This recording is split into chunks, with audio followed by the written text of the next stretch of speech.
Dr. Sarah Chen stared at the sonar readings, her coffee growing cold in her hands. The numbers made no sense.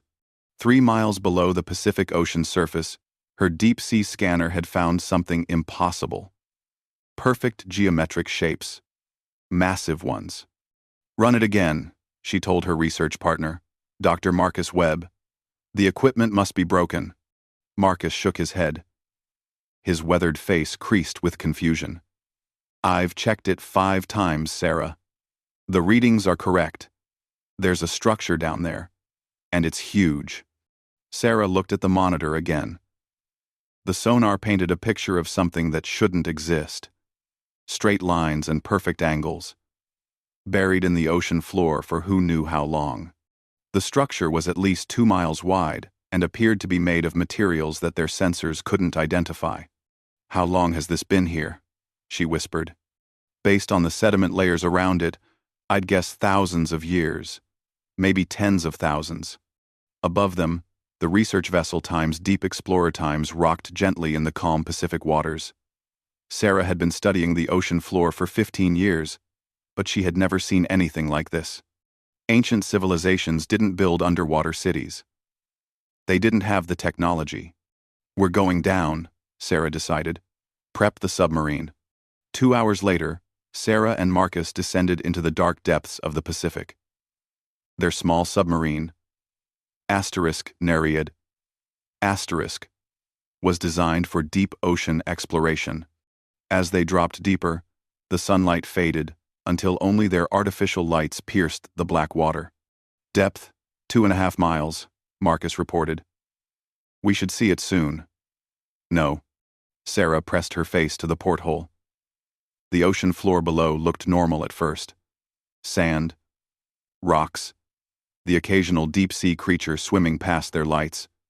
Then she saw it. "My God," she breathed.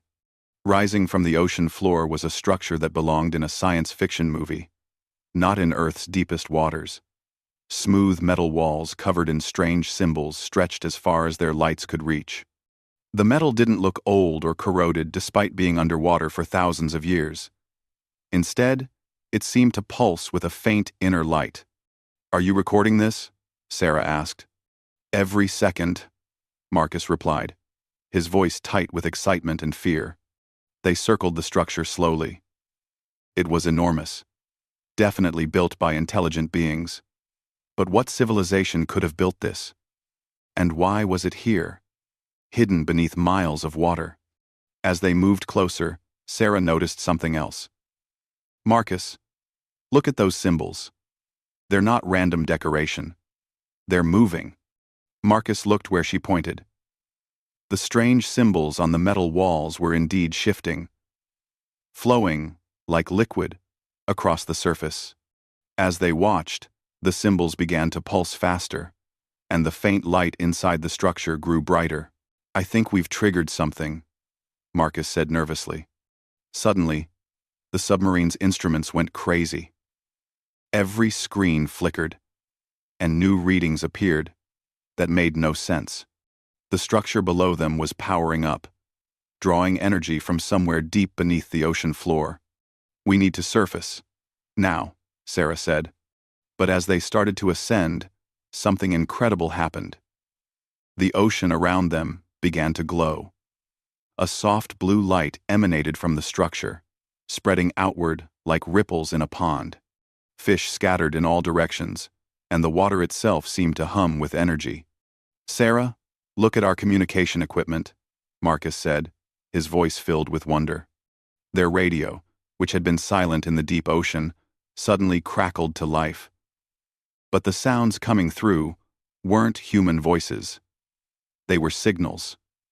Dozens of them, all broadcasting the same message in a language that sounded both alien and somehow familiar. As they reached the surface, Sarah's mind raced. She grabbed the satellite phone and called her contact at the university. "Dr. Rodriguez? It's Sarah. We've found something. Something big. I need you to check if any other research stations around the world are picking up unusual signals." The response came back within an hour.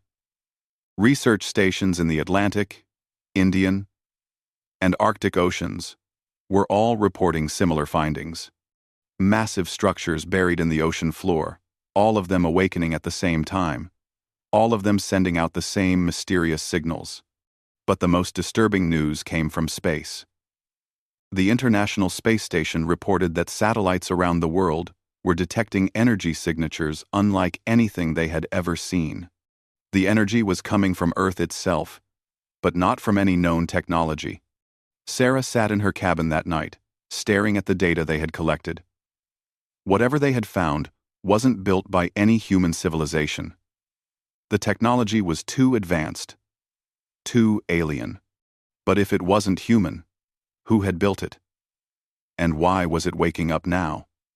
After thousands of years, the implications terrified her. If there were ancient alien structures hidden all over Earth, what did that mean for humanity? Were they alone on their own planet? Had they ever been alone? Outside her window, the ocean looked peaceful under the starlight. But Sarah knew that beneath those calm waters, something ancient and powerful was stirring.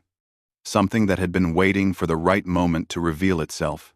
She picked up the satellite phone again. This time, she called her contact at NASA. "I need to speak to someone with the highest security clearance you have," she said.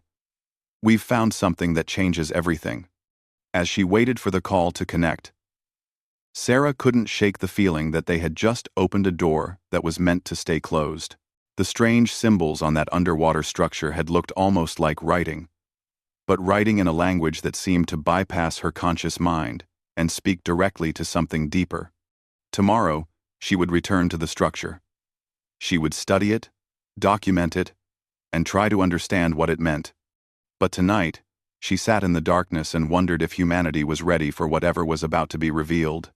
Far below the ocean surface, the ancient structure continued to pulse with light, sending its signals to similar structures around the world. After 10,000 years of patient waiting, the Guardians were finally waking up. The emergency session of the Hegemony Council had been called for the first time in 300 years. Representatives from 12 different alien species gathered in the massive crystal chamber that floated in space between the stars. Each being was different in shape and size, but they all shared the same expression of deep concern. The first witness, a towering crystal being who had lived for over 50,000 years, stood at the center of the chamber. Its voice resonated through the minds of all present, speaking without words. "The ancient warnings have been triggered," the first witness announced. "The signals we hoped never to hear again are broadcasting across the galaxy. The human quarantine protocol is no longer in effect." A ripple of fear passed through the assembled delegates. The Krillian war leader, a massive creature covered in natural armor, spoke first. "Impossible. Humans are primitive. They barely understand fire, let alone space travel.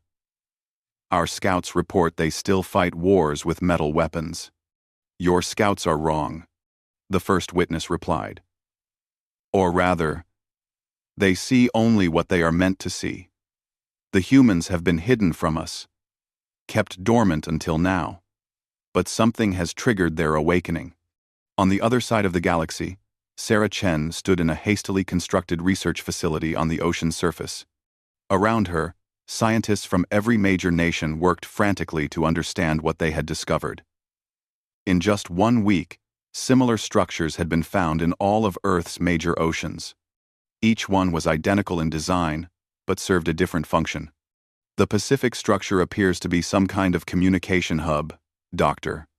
Webb reported to the assembled team. "The Atlantic structure is definitely a power generation facility. It's drawing energy from Earth's core and distributing it to the others." Sarah nodded, studying the holographic displays that the structures had somehow activated in their minds. None of them understood how they could suddenly read alien symbols or operate technology that shouldn't exist, but they could.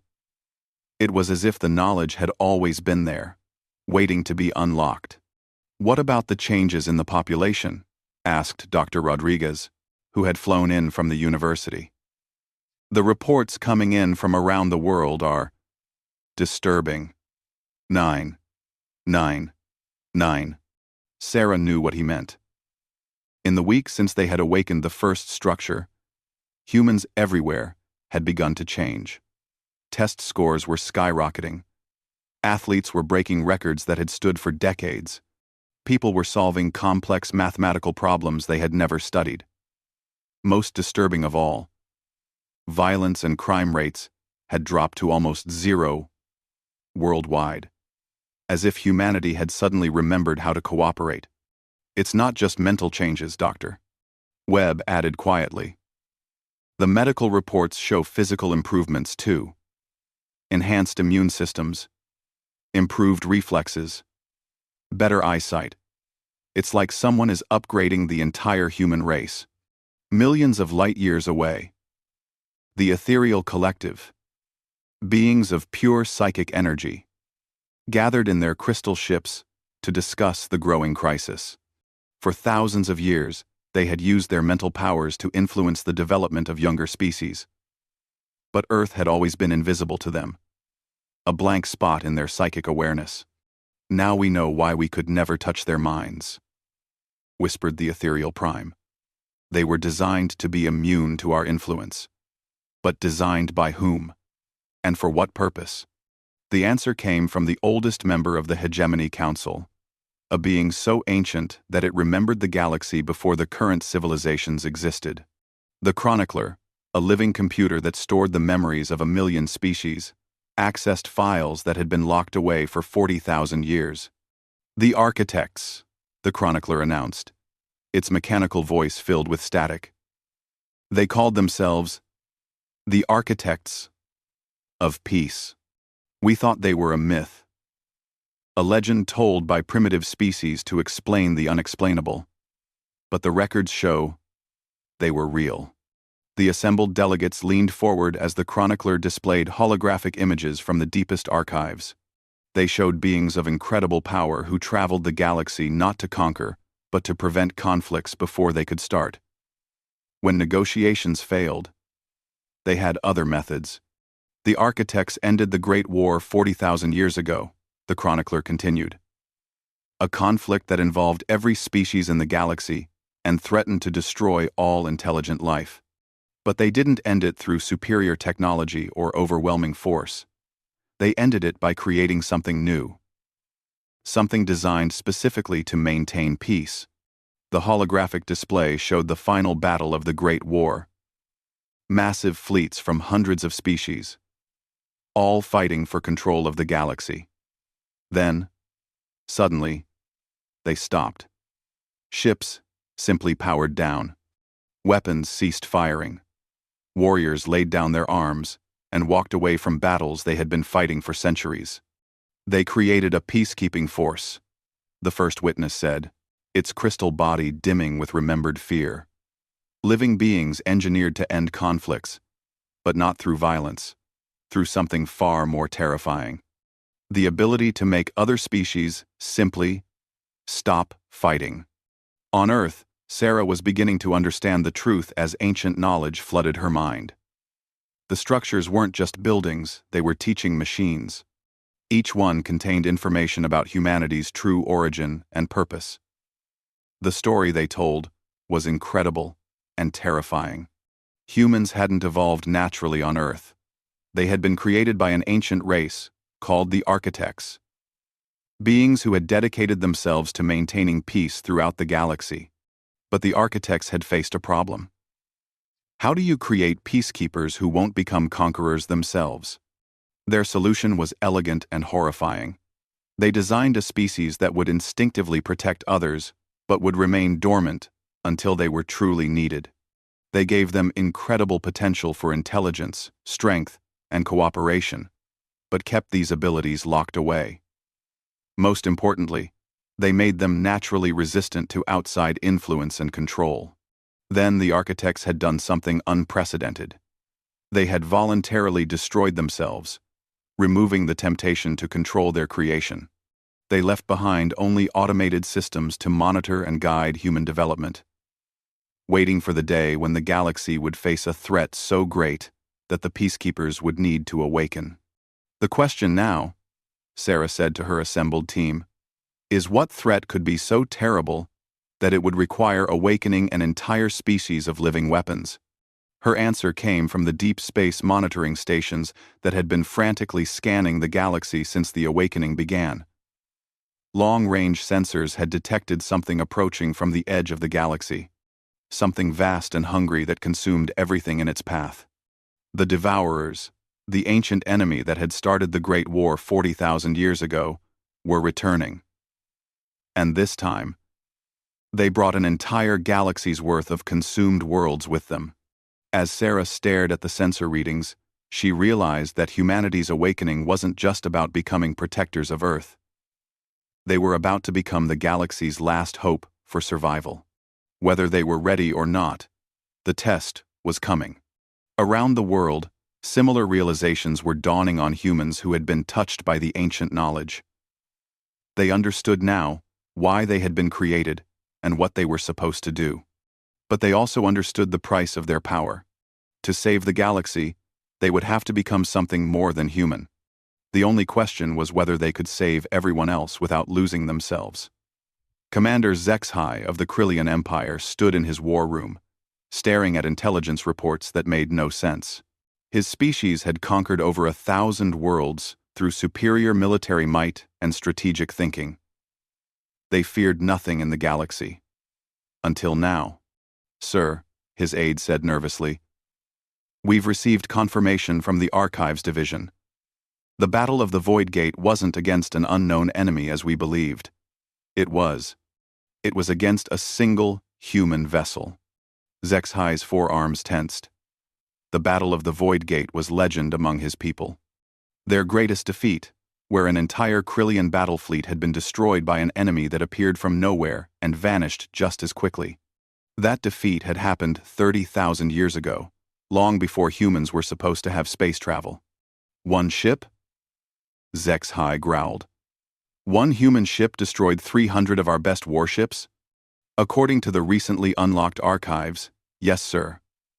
The human vessel was. It was described as impossible. Our weapons couldn't penetrate its defenses. Our best pilots couldn't match its speed. And when it fired..."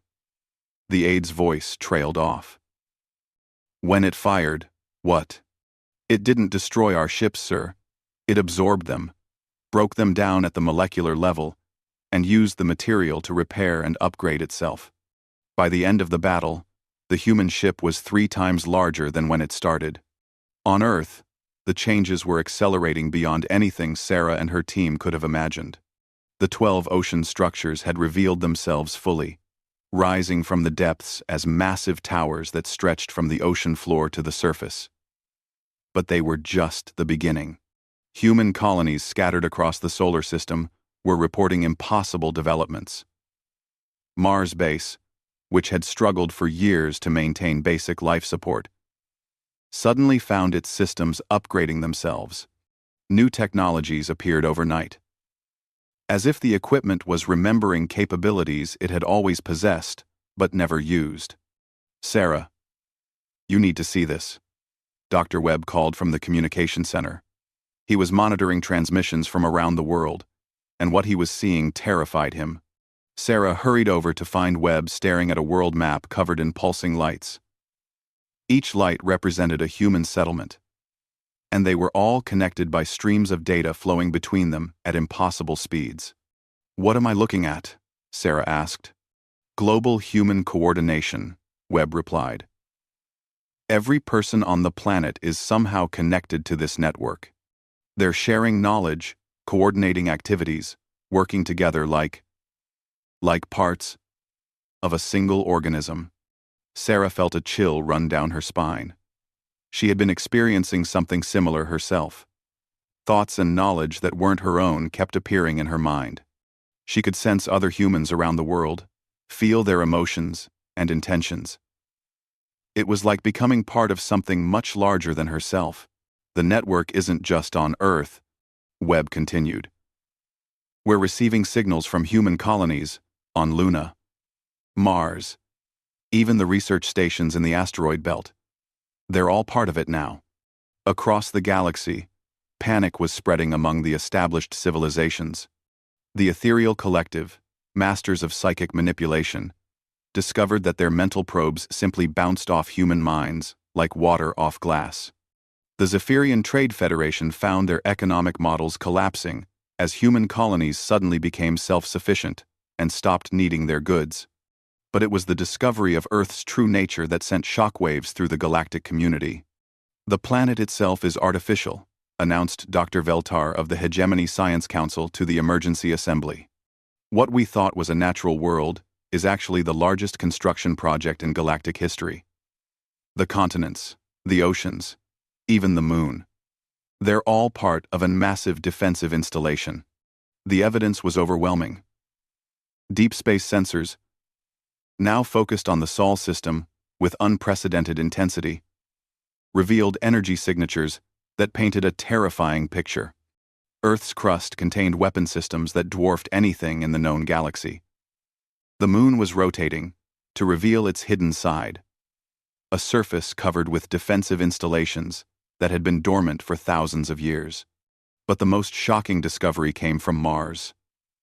The red planet, long thought to be a barren world, was shedding its dusty exterior like an insect molting its shell. Beneath the familiar rusty surface lay gleaming metal structures that stretched across entire continents, shipyards that could construct vessels the size of small moons, manufacturing facilities that could reshape matter at the atomic level. Sarah watched the transformation from her command center, which had somehow grown from a simple research facility into a complex that rivaled the greatest installations in human space. She wasn't sure when she had started thinking of it as a command center or when she had begun to understand the tactical displays that surrounded her. The knowledge simply appeared in her mind when she needed it. The outer system defenses are coming online, reported Lieutenant Martinez, one of the military liaisons who had arrived when governments around the world realized the scope of what was happening. Sarah wasn't sure when Martinez had stopped being a simple liaison and become part of her command staff. Outer system defenses? Sarah asked.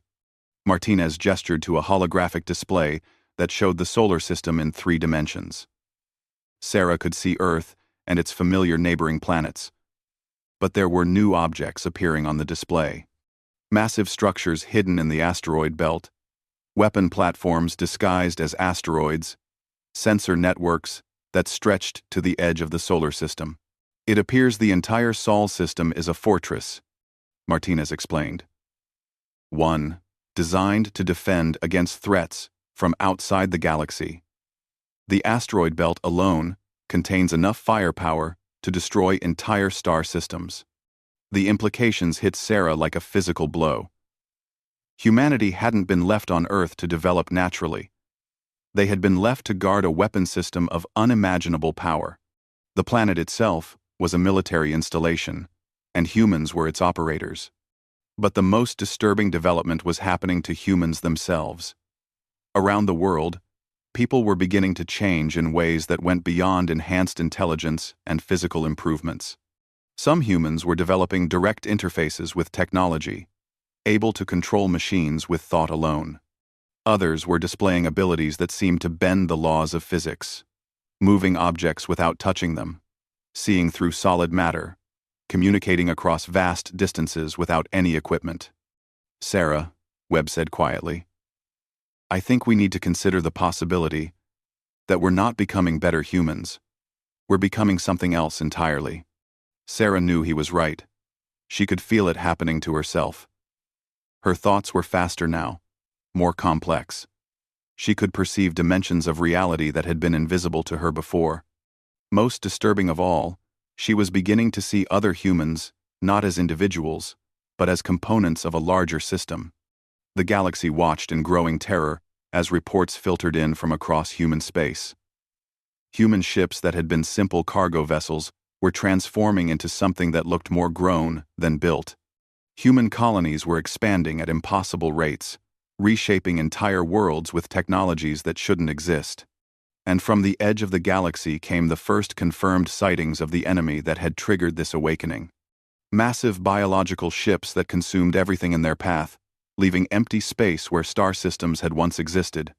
They were called the Devourers, and they were heading toward the galaxy's core at a speed that would bring them to populated space within months. The Hegemony Council faced an impossible choice. They could try to stop humanity's transformation and risk triggering a defensive response from the most powerful military force in galactic history. Or they could trust that humanity would remember its original purpose as protectors rather than conquerors. As Sarah stood in her command center, watching the transformation of her species and her world, she wondered if that trust was justified. The power flowing through her was intoxicating, and she could feel similar intoxication in the minds of humans around the world. They were becoming gods, and gods rarely concerned themselves with the welfare of lesser beings. The galaxy's greatest nightmare was about to become reality. Humanity was awakening, and no one, not even humans themselves, knew what they would become. The first Devourer scout ships entered the outer edge of the galaxy like a plague of mechanical locusts. Each ship was the size of a small moon, its biomechanical hull pulsing with hungry life. Behind them, deep space sensors detected the main fleet, millions upon millions of vessels that had consumed entire galaxies on their journey across the void between galactic clusters. Admiral Korth of the Hegemony Defense Force stared at the tactical displays with growing despair. His combined fleets, representing the military might of 12 advanced civilizations, looked pathetic compared to what was coming. Even if every ship in the galaxy fought together, they would be outnumbered 1,000,000 to 1. "Sir," his tactical officer reported, "the Devourer scouts have entered the outer rim. They're consuming the Zerion system. All 7 planets, gone in less than an hour." Korth closed his eyes. The Zerion system had been home to 3 billion beings.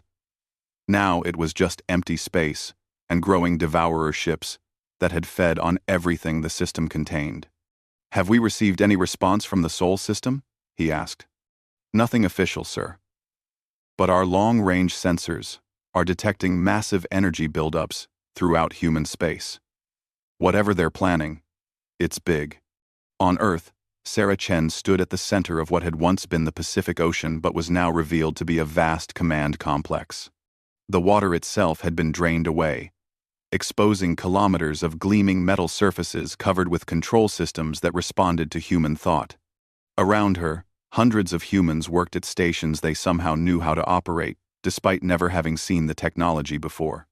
But Sarah barely looked human anymore.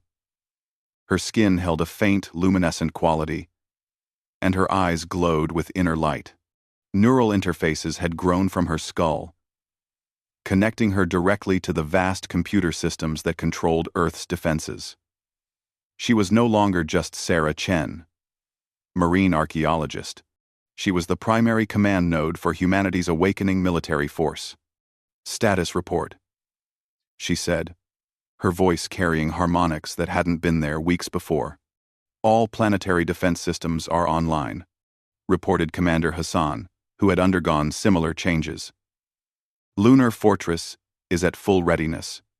Mars shipyards have completed the first wave of defense vessels." Sarah nodded, processing information flows that would have overwhelmed her previous human consciousness. Through the neural network that now connected all of humanity, she could sense the deployment of forces throughout the solar system. Ships that seemed to grow rather than being built, their hulls alive and responsive to their human pilots' thoughts. "What about the outer colonies?" she asked. "Titan Base has successfully converted the entire moon into a manufacturing facility. Ceres Station is now a mobile weapons platform. The asteroid belt has been reorganized into defensive formations. The transformation had been stunning to watch. In just 2 weeks, humanity had reshaped the entire solar system. Asteroids had been moved into precise formations, creating a defensive network that stretched across billions of cubic kilometers. Planetary surfaces had opened to reveal hidden factories that produced technologies beyond the understanding of galactic science. But it was the changes to humans themselves that were most dramatic. Every person in the solar system was now connected to the collective consciousness that guided their species' military awakening. They retained their individual personalities but shared knowledge, reflexes, and purpose with every other human alive. "Sarah," Commander Hassan said quietly, "we're receiving a priority transmission from the Hegemony Council. They're asking for help." Sarah smiled, an expression that would have terrified any alien who saw it. Her enhanced consciousness could perceive the approaching devourer fleet as clearly as if it were right in front of her. Billions of hungry ships, each one a weapon of mass consumption that had devoured the life force of countless worlds. "Open the channel," she said. The holographic image of Admiral Korth appeared before her, his alien features tight with desperation. "Dr. Chen, I know our species haven't always been cooperative, but we need your help. The devourers will be here within days, and we don't have the firepower to stop them." "We know," Sarah replied. "We've been tracking them since before you detected their scouts. Don't worry, Admiral. We were created for this." As she spoke, Sarah was simultaneously coordinating the deployment of human forces across multiple star systems. Ships that hadn't existed a month ago were moving into position with crews that had learned to fight wars among the stars without ever leaving their home planet.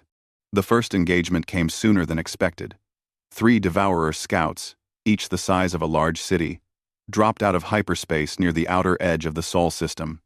They immediately began scanning for suitable matter to consume, their biomechanical sensors probing for planets rich in organic life.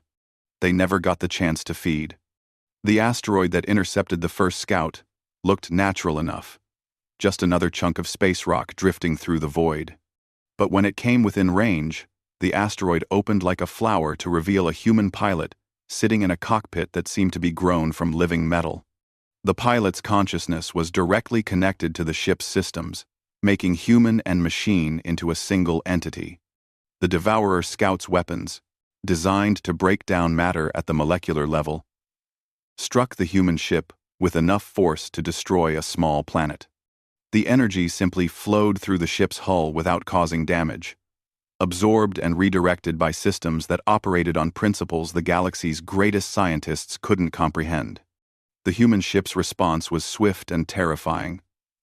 Instead of conventional weapons, it projected a field that caused the Devourer scout to turn on itself.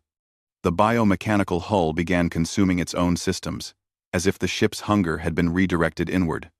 Within minutes, the massive vessel had devoured itself completely, leaving only a small sphere of compressed matter that the human ship absorbed and used to upgrade its own systems. The other 2 scouts tried to flee, but space itself seemed to bend around them, trapping them in a gravity well that shouldn't have been possible. More human ships appeared, not dropping out of hyperspace or emerging from hiding, but simply coming into existence, as if reality had been rewritten to include them. The battle, if it could be called that, lasted less than 10 minutes. 3 Devourer scouts that could have consumed entire star systems were reduced to raw materials and absorbed by human vessels that grew larger and more complex with each victory. News of the engagement spread throughout the galaxy within hours. Species that had never agreed on anything suddenly found themselves united in terror of what humanity had become. The Krillian Empire, master strategists who had conquered half the known galaxy, ran simulations of combat against human forces and found no scenario in which they could win. "They don't fight like any military force we've ever encountered," reported General Vexhai to the Emergency Council session. "Their ships adapt in real time, learning from every attack and becoming immune to it. Their pilots seem to share consciousness across multiple vessels. And their technology, it operates on principles that violate everything we know about physics." The ethereal collective, beings of pure psychic energy, had tried to probe human minds during the battle and recoiled in shock. "They think as one," the ethereal prime reported. "Not a hive mind like the insects, but something far more complex. Individual consciousness linked by purpose and shared experience. They have become something new, something we cannot touch or influence." But the most disturbing reports came from the few surviving alien observers who had witnessed the battle directly. The human ships hadn't just defeated the Devourer scouts. They had done something far worse. They had turned the Devourer's own nature against them, forcing them to consume themselves. It was a level of understanding and control that suggested humanity had studied their enemy for far longer than anyone had realized. As news of humanity's victory spread, alien civilizations throughout the galaxy faced a terrible realization. The Devourers, which had seemed like an unstoppable force of nature, were just another enemy to be defeated by Earth's awakening guardians. But that raised an even more frightening question. If humans could defeat the Devourers so easily, what chance did anyone else have if humanity decided they were a threat? Sarah felt the fear rippling through the galactic community, through sensors and communication networks she hadn't known existed a month ago. Part of her, the part that was still recognizably human, felt sympathy for the alien civilizations that now watched their every move with terror. But another part of her, the part that was connected to the vast consciousness of her awakening species, felt something else entirely. She felt the cold satisfaction of a weapon finally being used for its intended purpose. The Devourers were coming, bringing with them the consumed matter of entire galaxies. When they arrived, they would find humanity waiting, and they would learn why the architects had considered humans their greatest creation. The main Devourer fleet arrived like a living wall of death sweeping across the galaxy. Millions of biomechanical ships, each one larger than most space stations, moved in perfect coordination toward the galactic core. Behind them, they left nothing but empty space, where thousands of star systems had once existed. Sarah Chen, now more interface than human, stood at the center of Earth's primary command nexus. Her consciousness had expanded beyond anything she could have imagined weeks earlier. She could perceive the entire galaxy as a single tactical display, sense every human vessel across thousands of light years, and coordinate military operations that spanned multiple dimensions of spacetime. Devourer main force has entered the mid-rim, reported Captain Torres, her voice carrying the same harmonic undertones that marked all awakened humans. Estimated arrival at galactic core in 72 hours. Sarah nodded, processing data streams from across human space. The awakening had progressed faster than even the ancient protocols had anticipated. Every human in the galaxy was now connected to the collective consciousness. Their individual capabilities enhanced beyond the dreams of any other species. But with that power came changes that worried the part of Sarah that still remembered being purely human. Status of the liberation fleets? She asked. Torres hesitated for a moment. All non-human colonies in sectors 7 through 12 have been secured. Local populations are being relocated to protected worlds for their own safety. Sarah felt a flicker of unease. The word liberation had taken on new meaning as humanity's transformation progressed. Human forces weren't just defending against the Devourers. They were actively taking control of alien worlds to protect their inhabitants. What had started as offers of assistance had quickly become non-negotiable relocations. Resistance? Sarah asked, though she already knew the answer through the neural network. Minimal. The Krillian Empire tried to contest our occupation of their outer territories. The conflict lasted 18 minutes. The efficiency was staggering.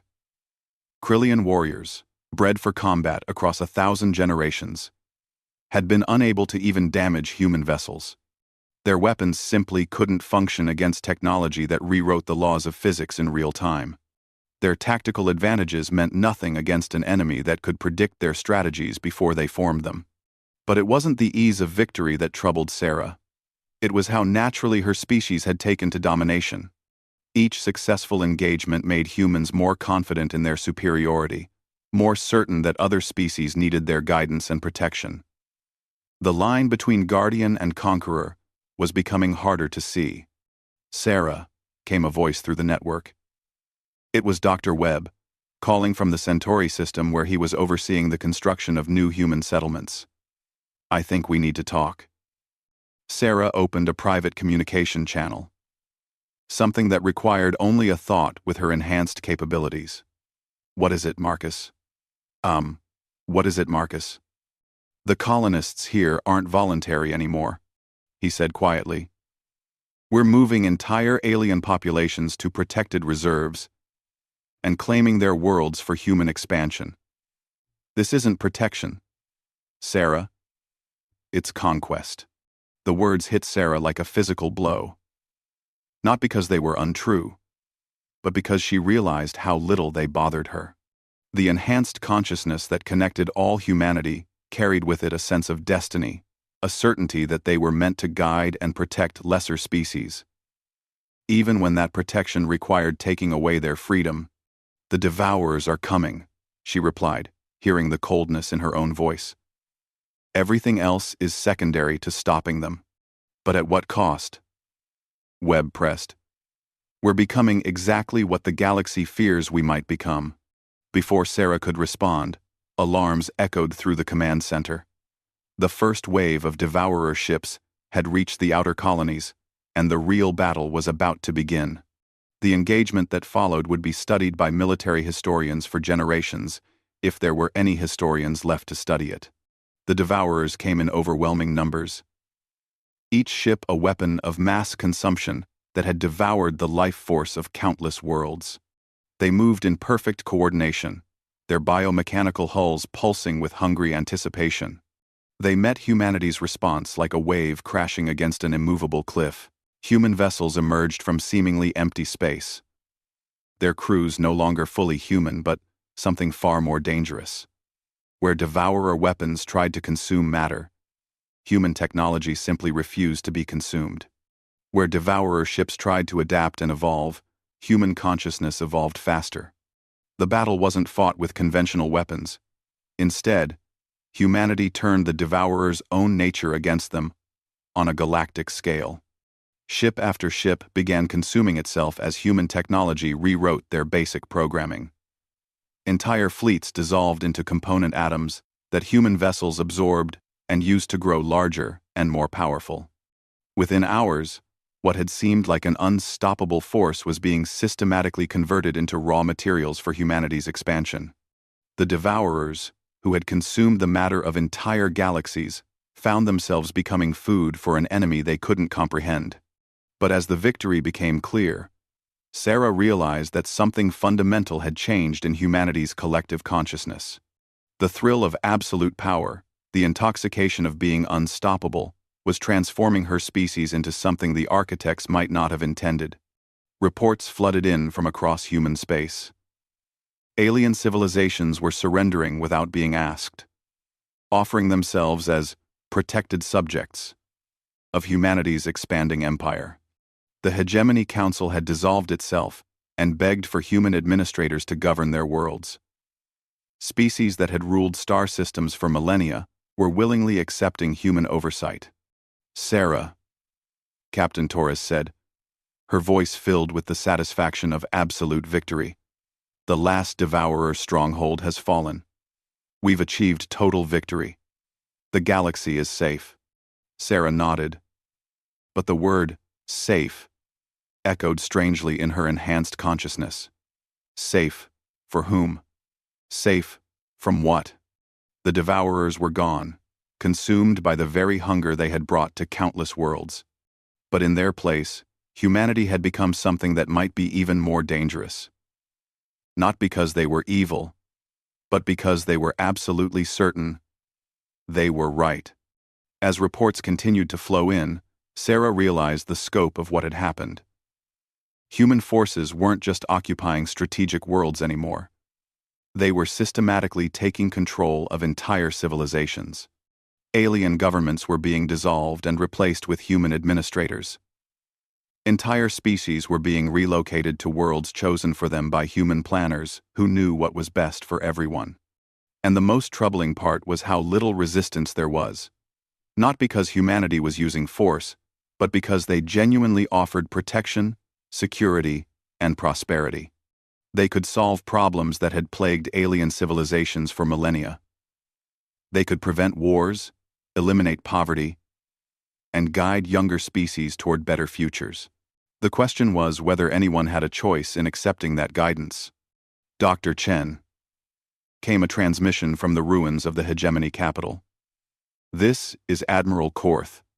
On behalf of what remains of the Galactic Council, I want to thank you for saving us all. 10 time. Well, Dr. Chen, I want to thank you for saving us all.